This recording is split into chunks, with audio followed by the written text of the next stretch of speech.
There are two types of currency in the United Arab Emirates, money and power, and your ability to wield the latter depends largely on your acquisition of the former.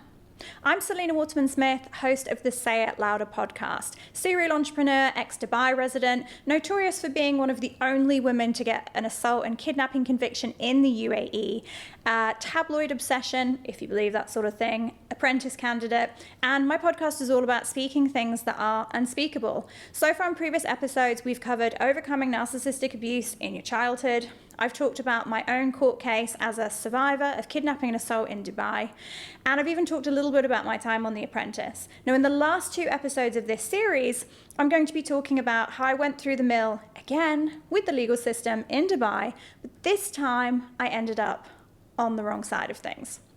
So as you all know, I am a serial entrepreneur. I started my first business when I was 21, and I spent 15 years working in the UAE and running businesses. And you only have to open a newspaper or have a quick look at some of the cases that are listed on Detained in Dubai or on Human Rights Watch groups to notice that doing business in the Middle East is the wild, wild west. They don't have the same regulations, governing bodies, and legal systems that you might come to expect. And despite Dubai portraying itself as a country that has Western values and Western culture, at its core, they are an Arabic society and they do follow Islam for their legal system. And I'm here to break it down for you about exactly what that means as a business owner. So if you're considering starting a business in the UAE, or you're already existing there and running a business, you might want to buckle up and listen, because I'll be sharing some things with you. And don't forget, comment below if any of this is relevant to you. And if you have any requests for future podcasts about things that are Dubai related, you can just drop them in the comments and I will read them. I do read all of your comments. After my time on The Apprentice, I went back to the UAE and continued running my event business, but I wasn't happy with it. It's not a scalable business. It's not something that's franchisable, and I became really conscious of its limitations, which is why I applied for The Apprentice in the first place. I actually wanted to do a global costumes business with Lord Sugar. I'd been designing and creating costumes for my event business for more than 15 years, and I wanted to create really high-end fancy dress costumes, i.e. not the cheap tat that you normally see in fancy dress shops. And the idea was that we would have a factory in China where I would design and produce everything, and then we would supply B2B to costume suppliers around the world. And when I say high-end fancy dress costumes, I mean more things like the Kardashians would wear on Halloween. That level of costume, because a lot of costumes are really cheap and nasty looking, and from my work in events, I was able to design costumes that looked really expensive but were still cost effective. So this is really why I needed the investment with Lord Sugar, and that didn't happen because The Apprentice is not really about business. Certainly wasn't for me. It was more of a reality TV experience. But with that in mind, when I came back to the Emirates, my business was still running, but I eventually ended up selling it in 2018, and I wanted to move into food and beverage. I had a lot of plans for food and beverage. I've always been interested in food. As you remember from The Apprentice, I won the first task as project manager, which was a food task. And I've always been really passionate about food and cooking and meal prepping. I studied nutrition purely for myself and my own benefit. So I got into the food and beverage industry, and my very first business was very popular among expats in Dubai, and it was called Smith's Traditional British Roasts. So it was a play on my surname and also a nod to Greggs, because all Brits love Greggs. And I'm from Somerset and Devon, so all the recipes were like farmhouse fresh classics, like huge jacket potatoes, fresh pies with puff pastry, like doorstep bread, thick sandwiches. Everything was made in-house. All the recipes were made from scratch. And it was a really great business. December was an amazing time, and it was so nice to carve out a niche.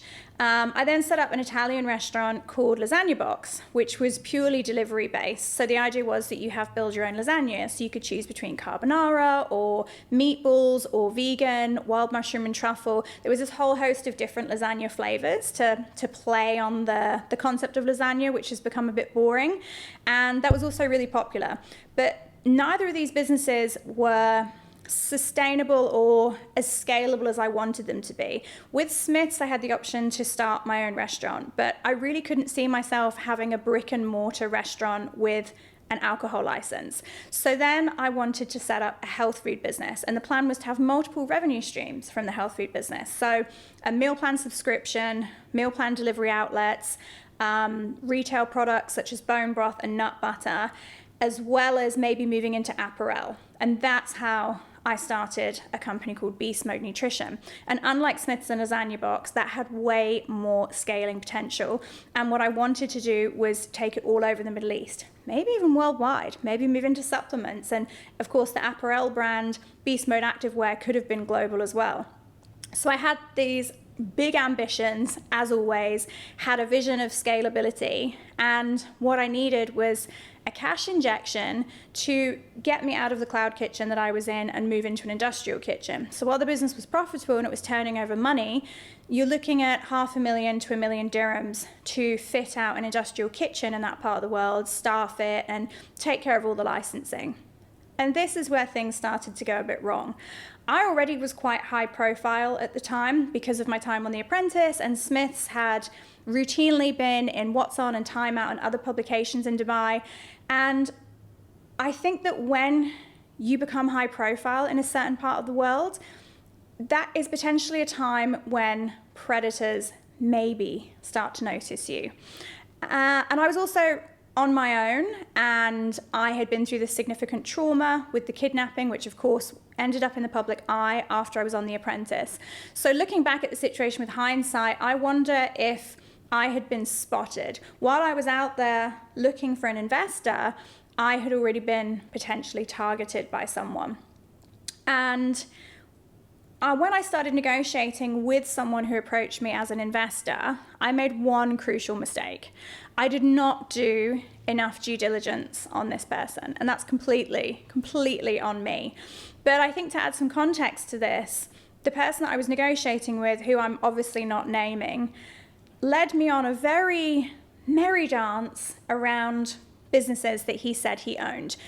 He claimed that he owned a gym, which tied in really nicely with Beast Mode, and we actually went to this gym and we met a fabrications company who did a rendering for us of the cafe that we were going to build in the gym. And he took me to this marketing company with big fancy offices. Everywhere we met was a fancy office. We were talking about millions. We were talking about scaling the business. And I think that he really fed into my dreams and my desires. And I'd been quite a small operator until that point. I've been successful.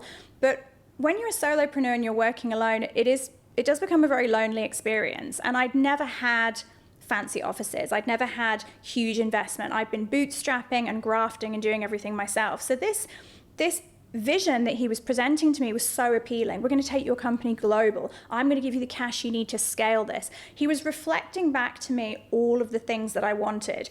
And because I was a bit dazzled by what I was seeing and hearing, maybe that's why I overlooked doing enough due diligence. And I think perhaps from the perspective of a woman operating in a highly patriarchal society, I also felt like I had to defer to him, and I'd never worked with an investor before, so maybe it would be rude of me to be too pushy and ask him for proof, ask him for trade licenses, ask him for bank statements. Hell, I would do that now. If anyone approached me about an investment, I would want you to put your money where your mouth is and show me what you're made of. But back then, maybe I was a little bit more naive, and that was definitely to my detriment. Now, my loves, here's where things get a little bit weird. While we were negotiating the full investment contract, which would have meant him being added to my trade license, we started to put together a term sheet. Term sheet is a recognized pre-contract where you start to set out terms. Naturally, negotiating a contract can take a bit of time. During this period, rather than make the full investment, he offered some seed money, which was a much smaller amount. And to give you some context, it added up to being about 2 months' rent of what we were paying in the cloud kitchen. Now imagine my surprise when the seed capital also didn't come as a lump sum. This started coming in dribs and drabs. So immediately I felt as though the boundaries were being blurred, the goalposts were being moved, and it put me in such a difficult position because I had this company that I'd scaled. We'd completely outgrown our surroundings in the cloud kitchen. I desperately needed that investment to move out of that kitchen and to hire more staff and to pay for things like health insurance. So I was reduced to putting in more of my own money. So I'm sure that alarm bells are ringing for you listening to this, and you can see immediately from an objective position that that is not right and something was wrong. But unfortunately, I was kind of over a barrel, because then I trusted that the investment was coming. This was the carrot that was dangling in front of me, but then the boundaries were being blurred. And I was so extremely, insanely busy. Then more weird things started. Then the requests came for money. And bear in mind, this is someone who is not officially a partner in my business. This is someone that I've just met and started negotiating with. I was asked for a salary. I was asked for dividends. Then I was asked for 50,000 dirhams to invest in his friend's company that was apparently going to do us a website for 50,000 dirhams. Then it was presented to me as a really good option that we were going to rent office space from his friend's company, which later transpired that it was because the company was on the verge of closure and they were struggling to pay their rent. So they wanted to supplement their rental income with money from me. Again, alarm bells. What sort of investor approaches somebody and then doesn't invest the money, but then makes requests on someone? And the worst thing was that while this was happening, the behavior around the demands for requests became a little bit more intimidating. They were accompanied by things like, oh, well, I can see why no one's invested in you if you're this difficult and combative. All I'm asking for is 10,000 a month as a salary. You know, these things are not normal. This is not the way that business operates, and I knew that. But again, I felt quite frightened of this person initially. He'd also made a point of telling me a story about another person that he apparently completely screwed over, and he was saying things like, I'm going to fuck them up, I'm going to ruin them in Dubai. And then when I would say no to the demands for money, I was told a few times, you need to be careful, Selena. You need to be careful who you're dealing with, because I have the power to make or break your company. So again, I'm so busy, I'm over a barrel, and then someone who had initially kind of love bombed me with all this amazing imagery about what we were going to do together work-wise, then switched into a very different personality. And it didn't take long before I eventually involved a lawyer, and the lawyer said, you know what, just cut this person loose. We'll look into it, but cut them loose, because I don't think they're going to invest. This was the legal advice I had. Then it gets even stickier. So then I find out that he didn't own the gym. The gym closes. The owner of the gym is this English lady. She disappears. She vanishes from the UAE. She deletes all her social media. She's never seen again. And all the staff turn up for work. So I don't know what happened there, but that's worrying.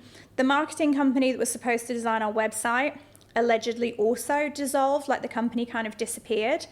And then we found out that he didn't have a trade license, because he asked me for a visa. So all these alarm bells are going off, and I realized that this business with him was not going to move forward. It was my business legally. I'd had it for years before he came along. So then the question really remained of how to extricate myself. And you'd think that this would be quite a simple thing in the UAE. You know, yes, we had started working on a term sheet. He had been profiting from the business, but my lawyer said, make him a nice settlement offer. Just make him an offer. He comes to sign a settlement agreement. He acknowledges that it's your business, and he will acknowledge that he's not going to use any of your intellectual property. But oh my God, that just opened a can of worms. I could not imagine that this conversation that started in 2018 would result in 7 years of hell, and would result in me eventually closing my multi-million dirham business, would result in me going to jail because of a false allegation, and would result in me leaving my life in Dubai that I built for 15 years and having to essentially escape the country fearing for my life. Because that's how quickly things in that part of the world can turn on you, because it's the wild, wild west. The legal system is not predisposed to help people. It doesn't care about foreigners. It certainly doesn't care about women. And they also like to follow the rule of first mover advantage. So a lot of people weaponize the UAE legal system by making allegations, particularly when they're in the wrong. If you've done something wrong to someone, the best defense you can have is to go and make an allegation against them first. Because if you get in first, the law will side with you. And then even if the other person has a legitimate reason to make a complaint about you, the law will ignore it because they're very black and white in regards to that. Now, I didn't know any of this when I started. I feel like I was completely in the dark. I went to the Emirates with a Western mentality of paperwork and rules and agreements and being honorable and being fair to people. None of that matters in that part of the world. It is a dog-eat-dog place. And I was definitely going to learn about that in the worst possible way. So trying to extricate myself proved to be completely fruitless. The whole situation blew up. It ended up in months of litigation. I felt like I was being harassed by him and by lawyers.